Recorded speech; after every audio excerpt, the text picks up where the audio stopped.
એક મોટા સમાચાર પ્રાપ્ત થઈ રહ્યા છે। ભારતીય જનતા પક્ષે અમદાવાદ ભાજપનું સંગઠનમાં હોદ્દેદારોની નિમણૂક કરી। 8 ઉપપ્રમુખ, 3 મહામંત્રી અને 7 મંત્રીઓની નિમણૂક કરવામાં આવી છે।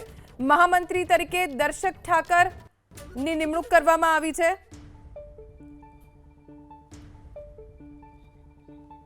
વધુ જાણકારી અમારા સંવાદદાતા કુશાંક સોની પાસેથી પ્રાપ્ત કરીશું।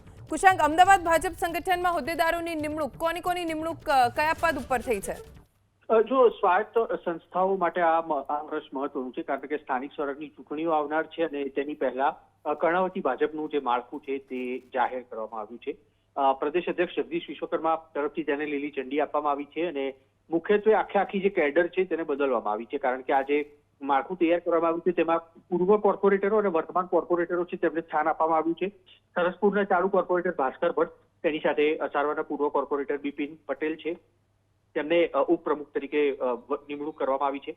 દર્શક ઠાકર છે તેમને મહામંત્રી બનાવવામાં આવ્યા છે, તો વર્તમાન કોર્પોરેટર છે જશુ ઠાકોર, તેમને મહામંત્રી બનાવવામાં આવ્યા છે।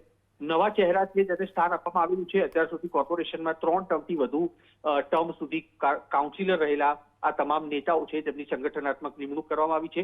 વિશાળ માળખું અમદાવાદની જનસંખ્યાના આધારે ભાજપ તરફથી જાહેર કરવામાં આવ્યું છે અને યુવા ચહેરાઓ છે તેમાં મુખ્યત્વે અંજની કૌશિક છે તેની મંત્રી તરીકે નિમણૂક કરવામાં આવી છે, જે અત્યાર સુધી પડદા પાછળ રહી અને સક્રિય ભૂમિકા ભજવતા હતા, તેમની મંત્રી તરીકે નિમણૂક કરવામાં આવી છે। કોષાધ્યક્ષ તરીકે તેજસ દેસાઈ, પાલડી બોર્ડના, જેઓ પણ યુવા ચહેરો છે અને સંગઠનાત્મક પ્રવૃત્તિઓ માટે ભાજપ માટે ખડે પગે હંમેશા માટે ઉભા રહ્યા છે, તે તમામ લોકોની નિમણૂક કરવામાં આવી છે। હીરાભાઈ પરમાર, ચાંદોડિયા બોર્ડના, કે જ્યાં તેમની 3 ટર્મ કોર્પોરેશનમાં તેઓ ચૂંટણી લડી ચૂક્યા છે અને તેમની નિમણૂક છે તે સંગઠનમાં કરવામાં આવી છે। એક સ્પષ્ટ સંદેશ તે પ્રકારનો આપને રોકવા માંગીશ, સમયનો અભાવ છે। આભાર જાણકારી આપવા માટે।